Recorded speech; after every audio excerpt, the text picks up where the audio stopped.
In the early hours of August 6, 1945, the world changed forever. An American bomber dropped a single bomb over Hiroshima, Japan. It unleashed a force the world had never seen, and in seconds, the entire city was destroyed. Buildings vanished. 100,000 people died. It was the most horrific weapon ever used on humanity, and 3 days later, the United States did it again. The question is why? Why the second bomb within a relatively short amount of time? Was it necessary, or would Japan have surrendered after realizing the devastation of the first attack? Was it really about scaring the Soviet Union? We'll look at the layers of strategy, hope, fear, and anger in the last hours of World War II.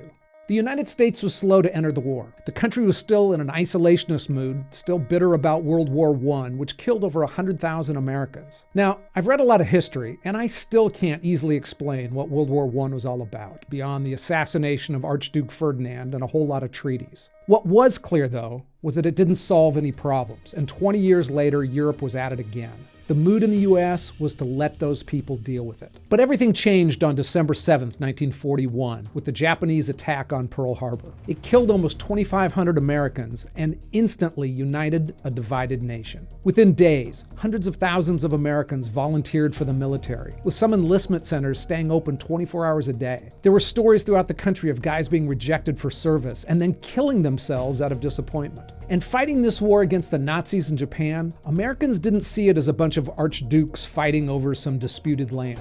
As America plunged into the Second World War, this was seen as a fight against clear-cut villains, tyranny, oppression, and a darkness that threatened to engulf the world. And after years of bitter fighting, the US had turned the tide against Japan. Massive bombing raids pounded Japanese cities, factories, military installations, laying the groundwork for an invasion. Japan was on the losing path, but America's path to victory was going to be bloody.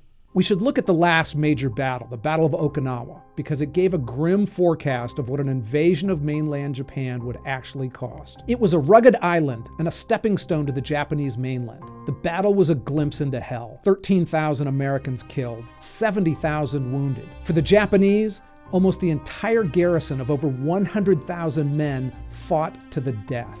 Another 100,000 civilians on the island were killed, many by mass suicide encouraged by the Japanese military. America's island hopping strategy was met with fanatical defense. Every battle came at a horrific price, showcasing the Japanese determination to fight to the last man for their homeland. Operation Downfall, the plan to finish off the war. They estimated American casualties from 220,000 to several million, and estimated Japanese military and civilian casualties from the millions to the tens of millions. Against that backdrop of slaughter and the promise of even bloodier invasion was the Manhattan Project. It was the greatest scientific gamble of wartime, costing the equivalent of $30 billion and used 130,000 workers. Officials hoped it'd be more than just another weapon, but one that would end the war. President Roosevelt had hoped the bomb could be used against Germany, whose scientists were also working on nuclear weapons, but he died about 2 weeks before Hitler killed himself. And it wasn't until he became president that Harry Truman even learned about the Manhattan Project. Before they had working bombs, officials debated how they would use them. Some of the Manhattan Project scientists argued for a demonstration over a desolate area, but that was rejected over concerns that it wouldn't be convincing enough, or that a dud might embolden Japan even more, or that they might even move POWs to where the bomb might explode. Dropping multiple bombs was initially proposed a year beforehand by Rear Admiral William Purcell, who thought that 2 or more bombs would be required to shock the Japanese into surrender. The first one would show the bomb's power, and the second would let Japan know that the US had a stockpile that could easily destroy their entire country. It was all theoretical, though, until President Truman got word that the Trinity explosion in New Mexico was a success, and that the US was a nuclear power. He'd only been president for 3 months. Now, by all accounts, Truman made the decision to use the bombs relatively quickly and decisively. He never wavered or publicly questioned that decision in his entire lifetime. In fact, Truman's go-ahead order for nuclear bombs didn't even get into the details of how to use them. They didn't even require the military to get approval for later bombings. Truman wrote in his diary, "This weapon is to be used against Japan between now and August 10th. I've told the Secretary of War, Mr. Stimson, to use it so that military objectives and soldiers and sailors are the target and not women and children. Even if the Japs are savages, ruthless, merciless, and fanatic, we, as the leader of the world for common welfare, cannot drop that terrible bomb on the old capital or the new. He and I are in accord. The target will be a purely military one."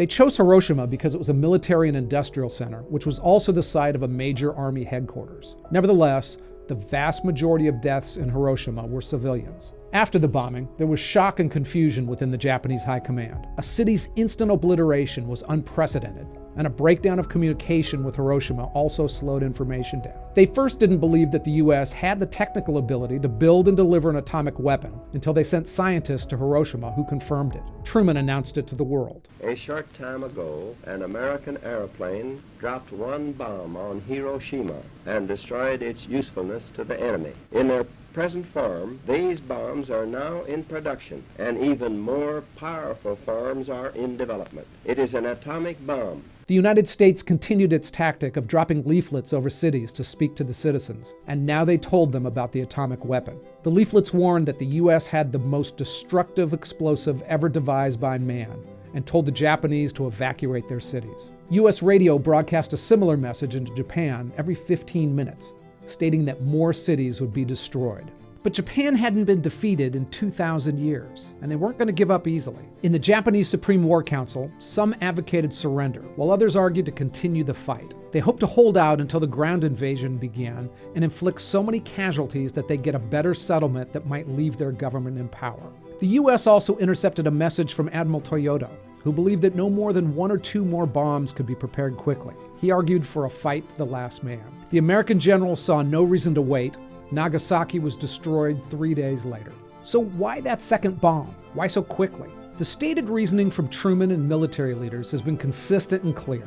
They say they wanted to end the war quickly, likely saving hundreds of thousands of American and Japanese lives. None of Truman's generals advised against using the bombs, although later some would express regret. Admiral Bull Halsey said later that the bomb was an unnecessary experiment. They had this toy and they wanted to try it out, so they dropped it. Truman's chief of staff, Admiral William Leahy, first predicted the bomb would be a dud, then after the war said it was of no material assistance. Admiral Nimitz and President Eisenhower also criticized its use, again after the fact. During the war, though, the concept of shock and awe ruled the day. America had only 2 nuclear weapons. It had never dropped one from a plane, and one of the designs had never been tested at all. They believed they'd need a massive psychological blow before the Japanese would even consider surrendering. Now, one theory that became more popular in recent years is that the second bomb was to show the world, especially the Soviet Union, the full power of the U.S. arsenal. The U.S. relationship with the Soviets was breaking down after the fighting in Europe stopped, and there was a fear that the Soviet expansion was already underway. Initially, the U.S. had welcomed Russian help against the Japanese, and Stalin had declared war against Japan 2 days after Hiroshima. To some, the purpose of the quick timing of the second bomb was to send a clear message to the world of American supremacy and a way to stop the Russians from meddling in post-war Asia. Now, with the hindsight of the Cold War and the nuclear arms race, that seems somewhat obvious. There was a huge benefit to America having nuclear weapons and a willingness to use them. On the flip side, though, there's no evidence of it in historical records. No meeting notes or diaries or memoirs showed that this was a factor. It definitely may have been a bonus factor, but Truman had laid out a plan to defeat Japan as quickly as possible. The military totally supported that notion and implemented it. And no one wasted any time anywhere. They actually dropped the bomb on Hiroshima just 3 weeks after the Trinity test. There was also the possibility that Japan could get its own nuclear bomb. It was a concern, but not as worrisome to the top brass as the Nazis' nuclear program had been. America knew Japan was trying, but it had no real idea of how far along it was, and we still really don't. The Japanese nuclear program was led by Yoshio Nishini, and their nuclear research lab had about 100 researchers. Now, there's a little-known story that after Germany surrendered, one of their submarines surrendered in New Hampshire. On board was 1,200 pounds of uranium oxide bound for Japan, where they might be able to use it in a nuclear program. There were also 2 Japanese officers on the German sub, and they were allowed to commit suicide instead of turning themselves in.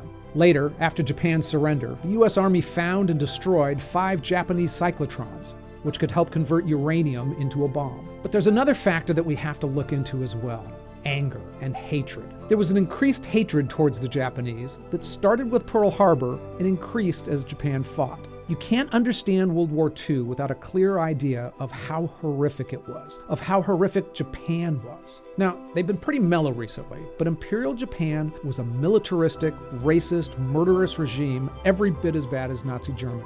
There was an Asian Holocaust that we hardly ever hear about, but the Japanese military murdered tens of millions of people in China, Korea, the Philippines, Singapore, and Indonesia. In Nanjing, China alone, they killed hundreds of thousands of civilians and buried them in mass graves. There were tens of thousands of rapes. In fact, the Japanese essentially mass-produced rape. They literally created thousands of comfort stations where their soldiers could rape native women. They say as many as 200,000 women in conquered countries. And they treated their prisoners of war worse than any country in modern times. Torture, starvation. It's estimated that about a third of American POWs died while in Japanese captivity. That compares to about 4% of POWs dying in Nazi captivity. The Japanese military used live humans as target practice for recruits, bayoneting the ones who weren't killed outright. The human experiments they did at Unit 731, sometimes called the Asian Auschwitz, should have been unthinkable. As bad as anything that a human could think of to do to one another, they did there.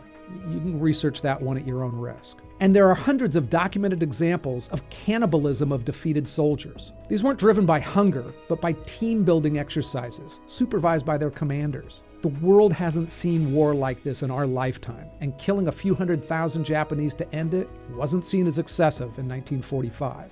In fact, a 1945 Gallup poll right after the war showed that only 10% of Americans disapproved of the decision to use nuclear bombs. And no one was happier about it than the 140,000 prisoners held in Japan, especially because many of them knew that there was a kill-all order, where most or all of them would be executed if an Allied invasion got near Japan. In some cases, those plans were actually carried out, but the Nagasaki bomb and the sudden Japanese surrender prevented most. And even after the Nagasaki bomb, the Imperial Council vote to surrender was a 3-3 tie. It wasn't until the emperor, for the first time in a generation, abandoned his ceremonial role and personally broke the tie, ordering Japan to surrender. Even then, the next day, some senior officers staged a coup to take control of the government and continue the fight. Despite the odds, they had a sense of honor that placed death above surrender, and they wanted to fight it out to the end. They seized parts of Tokyo and even burned down the home of the prime minister before being defeated. So Truman and his generals said that they needed that second bomb to bring a timely end to the war. And in retrospect, it looks to me like they were right. Today, far removed from the horrors of that war, it's easy to come to some different judgments and see different motives. But the more I researched it, the more I understood that decision, and the more that it seemed to make sense. I'm Ken LaCorte.